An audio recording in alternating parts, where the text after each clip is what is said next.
आप सबको जय मसीह की। बहनों भाइयों, आइए आज हम परमेश्वर के पवित्र वचन से बात करेंगे मत्ती के 24वें अध्याय के बारे में, जिसमें प्रभु यीशु मसीह ने अंतिम समय की एक भविष्यवाणी की है। और वैसे तो दुनिया के समाप्त होने की भविष्यवाणी जो है वो पुराने नियम में कई जगह पर है। दानिएल नबी के समय में भी उसकी पुस्तक में आई है, प्रकाशित वाक्य में नए नियम में है, और इसके अलावा भी अन्य नबियों ने भी कि किस तरीके से दुनिया का अंतिम समय आएगा उसके बारे में बताया था। लेकिन सबसे जो उत्साहित करने वाली हमें और आपको बात है कि अंतिम समय में प्रभु यीशु मसीह मेरे और आपको लेने के लिए आएंगे, और वो मेरे और आपके लिए बहुत ही ज़्यादा जो है पवित्र बात और बहुत ही ज़्यादा मेरे और आपके लिए लाभकारी बात होने वाली है। तो मैं आपको बताना चाहता हूँ कि प्रभु यीशु मसीह जब अपने चेलों से बात कर रहे थे जैतून पहाड़ पे, और यीशु मसीह को जैतून पहाड़ पे जाने से पहले उनके चेलों ने मंदिर की खूबसूरती को दिखा रहे थे, और उन्होंने कहा कि मंदिर की रचना देखिए प्रभु यीशु मसीह कितनी सुंदर है। तब प्रभु यीशु मसीह ने अपने चेलों को चिताया था कि यहाँ पर कोई भी ऐसी चीज़ नहीं है जो ढाई ना जाएगी, यानी यहाँ पर पत्थर पे पत्थर भी ना बचेगा जो ढाया ना जाए, यानी गिराया ना जाए, और ये सारी सुंदरता नष्ट हो जाएगी और सब कुछ जो है टूट फूट जाएगा। तो यीशु मसीह ने जब उनको ये बात बोली तो चेलों ने कहा कि इन सब चीज़ों का चिन्ह क्या होगा और समय क्या होगा। तब प्रभु यीशु मसीह जैतून के पहाड़ पर गए और बैठ कर अपने चेलों को समझाने लगे कि उस समय के बारे में कोई नहीं जानता, केवल पिता जानता है कि वो समय कब होगा। लेकिन उस समय के लक्षण ये होंगे कि देश देश में लड़ाइयाँ होंगी, जाति पर जाति चढ़ाई करेगी, तमाम भूमिडोल होंगे, तमाम तरह के अकाल पड़ेंगे, और बहुत से लोगों का प्रेम जो है अधर्म के बढ़ने के कारण ठंडा हो जाएगा। यानी भाई भाई से बैर रखेगा और पड़ोसी पड़ोसी से बैर रखेगा। तमाम तरह की ऐसी चीज़ें आपको दिखाई देंगी कि अंतिम समय आने वाला है। लेकिन बाइबल बताती है कि मुझे और आपको जब प्रभु यीशु मसीह ने ये बातें बता दी तो मुझे और आपको ये बातों के हिसाब से अपने आप को तैयार करना चाहिए। और लेकिन प्रभु यीशु मसीह ने एक बात और कही थी। मत्ती की पुस्तक 24वें अध्याय की 8वीं आयत मुझे बताती है कि ये सब बातें पीड़ाओं का आरंभ होंगी, यानी उस समय अंत नहीं आएगा। इसमें लिखा हुआ बाइबल में कि उस समय अंत नहीं होगा, ये सब बातें अंत का मतलब पीड़ाओं का प्रारंभ होगी, यानी उस समय पीड़ाएं शुरू हो जाएंगी। और उसके बाद में जो क्लेश आएगा, यानी दुष्ट लोग जो हैं तमाम तरह से अच्छे व्यक्तियों को सताएंगे, और अधर्म के बढ़ने के कारण बहुत से लोगों का प्रेम ठंडा हो जाएगा।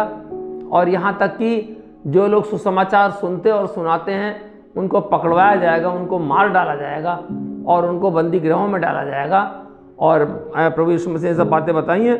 और प्रभु यीशु मसीह के आगमन का समय कब होगा, ये प्रभु यीशु मसीह ने मत्ती की पुस्तक के 24वें अध्याय की 14वीं आयत में बहुत स्पष्ट रूप से कहा है कि परमेश्वर के राज्य का सुसमाचार सारे जगत में प्रचार किया जाएगा कि सब जातियों पर गवाही हो, तब अंत आ जाएगा।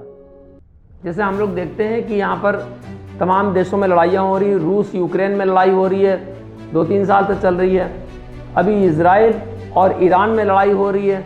इस लड़ाई को भी लगभग 1-1.5 साल हो गया है। जो अभी युद्ध शुरू हुआ है उसको तो 14-15 दिन हुए, लेकिन इजराइल ईरान में और दूसरे देशों में जो लड़ाइयाँ हो रही हैं वो काफ़ी समय से हो रही। और अभी रिसेंटली में अफ़गानिस्तान और पाकिस्तान में युद्ध छिड़ गया। इसके अलावा भी पूरे वर्ष में छुटपुट किसी न किसी देश से टकराव आपस में होता रहता है। ये प्रभु यीशु मसीह की भविष्यवाणी के अनुसार है कि देश देश पर चढ़ाई करेगा और जाति जाति पर चढ़ाई करेगी, और लोग एक दूसरे से बैर रखेंगे। और हम लोग देखते हैं जब पुराने नियम में अंतिम समय की बातें होती तो बताया था महंगाई बहुत बढ़ जाएगी। और आप देख रहे हैं कि महंगाई कितनी बढ़ गई, क्राइसिस कितनी है, हर एक चीज़ की क्राइसिस है। इस समय आपको कुछ भी सामान आसानी से नहीं मिल रहा। यहाँ तक कि आपको जो खाना पकाने की रसोई गैस है वो भी आसानी से उपलब्ध नहीं हो रही है। ये सब अंतिम समय के लक्षण हैं और बाइबल बताती है। लेकिन प्रभु यीशु मसीह ने कहा कि परमेश्वर के राज्य का सुसमाचार जब सारे जगत में प्रचार कर दिया जाएगा कि सब जातियों पर गवाही हो, तब अंत आ जाएगा। ये प्रभु यीशु मसीह ने बात अपने चेलों से क्यों कही? प्रभु यीशु मसीह ने ये बात अपने चेलों से इसलिए कही कि अंतिम समय में जब दुनिया का अंत होने वाला होगा और प्रभु यीशु मसीह का आगमन होने वाला होगा, तो बाइबल बताती है, मत्ती 24 में लिखा हुआ है और आगे जाके कि सब जातियों को सुसमाचार जब तक सुना नहीं जाएगा तब तक अंत नहीं आएगा। और लिखा हुआ है जब सब लोग सुसमाचार सुन लेंगे, सब जातियों पर गवाही हो, तब अंत आ जाएगा। यानी बताया सबको जाएगा, मानना ना मानना मेरे और बताने सुनने वाले लोगों के ऊपर है कि आपको सुसमाचार बताया गया, दुनिया के अंत के बारे में बताया गया, प्रभु यीशु मसीह के आगमन के बारे में बताया गया। और तब बाइबल बताती है यही मत्ती 24 में कि प्रभु यीशु मसीह बादलों पर जो है पूरी महिमा के साथ, पूरी अपनी सामर्थ्य और ऐश्वर्य के साथ स्वर्गदूतों के साथ में आ जाएंगे। और उस समय जो स्वर्गदूत हैं चारों दिशाओं से मनुष्यों को, जो प्रभु के चुने हुए लोग हैं, उनको इकट्ठा करेंगे और तब प्रभु यीशु मसीह अपने साथ उनको ले जाएंगे। ऐसा मत्ती 24 और उसके पूरे अध्याय में इस तरीके से लिखा हुआ है। और मैं आपको बताना चाहता हूँ कि लेकिन एक बहुत अच्छी आयत भी उसमें लिखी हुई है, 24वें अध्याय की 13वीं आयत लिखा हुआ है, जो अंत तक धीरज धरे रहेगा उसी का उद्धार होगा। मेरे भाइयों, ये मत्ती की पुस्तक का 24वां अध्याय जो दुनिया के अंत और प्रभु यीशु मसीह के आगमन के बारे में बता रहा है, मुझे और आपको ये शिक्षा दे रहा है कि अंत तक धीरज रखना, यानी अपने विश्वास को डिगने ना देना। ये बात बता रही है कि यदि हमारा धीरज खोया और हम अपने विश्वास से डगमगा गए तो ये जान लीजिए कि मेरा और आपका उद्धार नहीं होगा, क्योंकि बाइबल बता रही है कि जो अंत समय तक धीरज धरे रहेगा, यानी इतने क्लेश को उठाने के बाद भी अगर अंत तक धीरज धरे रहेगा उसी का उद्धार होगा। बाइबल बता रही है कि उस समय 2 स्त्रियां चक्की पीस रही होंगी, एक उठा ली जाएगी, एक छोड़ दी जाएगी। 2 मनुष्य खेत में काम कर रहे होंगे, एक ले लिया जाएगा, दूसरा छोड़ देगा। यानी अच्छे व्यक्ति को प्रभु के राज्य में प्रवेश मिलेगा और दुष्ट व्यक्ति को नरक के लिए छोड़ दिया जाएगा। और हम लोग देखते हैं कि ये जो मत्ती का 24वां अध्याय है, जो प्रभु यीशु मसीह के आगमन और दुनिया के अंत की भविष्यवाणी कर रहा है, मुझे और आपको तैयार रहने के लिए कह रहा है। क्योंकि उसमें लिखा हुआ है कि तुम नहीं जानते कि वो किस घड़ी आएगा। नूह के समय में भी ऐसा हुआ। नूह के समय में भी लोग विवाह कर रहे थे, अपने दुनिया के सारे काम कर रहे थे। नूह नाव बनाने में लगा हुआ था और लोगों को नहीं पता था कि जल प्रलय आ जाएगा। उसको हो सकता है लोग उसका ठट्टा उड़ाते हों, लेकिन जब परमेश्वर की योजना के बारे में केवल नूह जानता था और परमेश्वर जानता था, और जब उस नाव को बनाने का कार्य पूरा हुआ तो हम लोग देखते हैं जल प्रलय आ गया और उस समय के सारे व्यक्ति नष्ट हो गए। केवल नूह के साथ जो उस पानी के जहाज में सवार थे, केवल वही बचे। और इस तरीके से दोबारा दुनिया में प्रकृति का वास हुआ और दुनिया में फिर से जो है सारी चीज़ें संचालित हुई। इसलिए परमेश्वर का वचन ये मुझे और आपको बता रहा है कि हर समय तैयार रहें।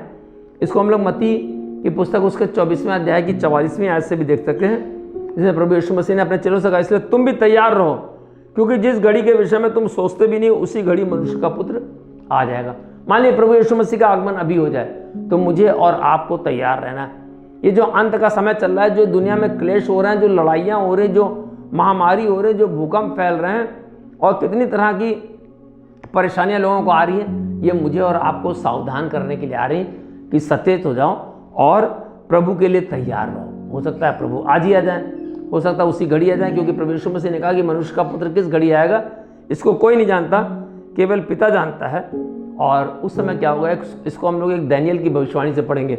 जब प्रभु यीशु मसीह का आगमन होगा तो हम लोग दानियेल की भविष्यवाणी से पढ़ेंगे। उसमें क्या होगा, दानियेल की पुस्तक उसमें का 12वां अध्याय और 10वीं आयत है। दानियेल को दर्शन एक मिल रहा है परमेश्वर की ओर से, इसमें और भी तमाम बातें लिखी गई हैं। स्वर्गदूतों का दर्शन उसे हो रहा है और उसको बताया जा रहा है। और लिखा हुआ है दानियेल की पुस्तक उसके 12वें अध्याय की 10वीं आयत में, बहुत लोग तो अपने अपने को निर्मल और उजले करेंगे और स्वच्छ हो जाएंगे, परंतु दुष्ट लोग दुष्टता ही करते रह जाएंगे और दुष्टों में से कोई ये बातें ना समझेगा, परंतु जो बुद्धिमान है वे ही समझेंगे।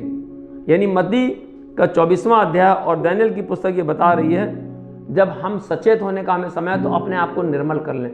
यदि आज हम में कोई पाप कर्म है तो हम परमेश्वर क्षमा मांग लें कि प्रभु आप आज ही आए तो हमको ग्रहण कर लें और स्वच्छ हो जाएंगे। लेकिन बाइबल बता रही है कि जो दुष्ट लोग हैं वो दुष्टता करते हैं। आप देख रहे हो इस समय कितना परेशान कर रहे हैं, तमाम तरह के जो दुष्ट लोग हैं वो लोगों को परेशान कर रहे हैं। तमाम तरह की आपको आर्थिक, शारीरिक और अन्य तरह की परेशानियां झेलनी पड़ रही है। ये दुष्टता जो है ये परमेश्वर को ग्रहण योग्य नहीं है। इसलिए बाइबल बता रही है कि हम लोग हर समय तैयार हैं, अपने विश्वास को दृढ़ करें। मत्ती 24 में ये भी लिखा हुआ है, प्रभु यीशु मसीह ने अपने चेलों से कहा कि तुम्हें बहुत से लोग भरमाने वाले आएंगे, धोखा ना खाना। तमाम लोग कहेंगे देखो मसीह यहाँ है, तमाम लोग कहेंगे देखो मसीह उस कोठरी में है, तमाम लोग कहेंगे कि मसीह यहाँ पर आ गया है, लेकिन तुम विश्वास ना करना क्योंकि उस घड़ी के बारे में कोई नहीं जानता। इसलिए तैयार रहो, जागते रहो, प्रार्थना करते रहो, क्योंकि मनुष्य का पुत्र किस घड़ी आ जाएगा इस बारे में केवल परमेश्वर, यहोवा परमेश्वर, पिता परमेश्वर जानते हैं। और इसके लिए ज़रूरी है कि हम अपने विश्वास को दृढ़ करें, अपने आप को पवित्र बनाएं, अपने पापों की क्षमा मांगे और परमेश्वर से कहें जिस घड़ी भी आपको आना आप आ जाइए, हम आपके साथ जाने के लिए तैयार हैं। तो ये मत्ती 24 का जो अध्याय है इस बात को मुझे और आपको संदेश देता है कि प्रत्येक घड़ी तैयार हो प्रभु के आगमन के लिए, प्रभु के स्वागत के लिए, ताकि हम सब लोग जो हैं प्रभु के स्वर्ग में आनंद मना सकें।